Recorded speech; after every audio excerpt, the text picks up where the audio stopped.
So may babalikan kaming kainan dito. Itong Coco Coffee, Tea, and Music. Ayan o, so maraming kainan.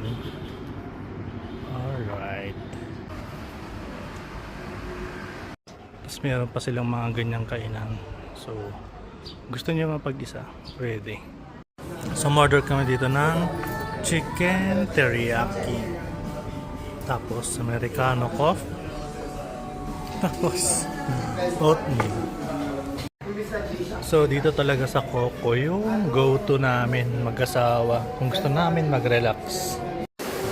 So ganito yung view dito sa labas. So may kainan dito din and yan.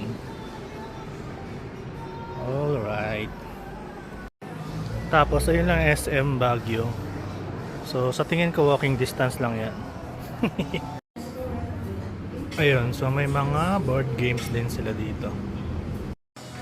So yun, free wifi dito. Uwi na kami. So talagang maganda dito. Nakaka-relax siya. Tapos higit sa lahat, reliable yung free wifi nila.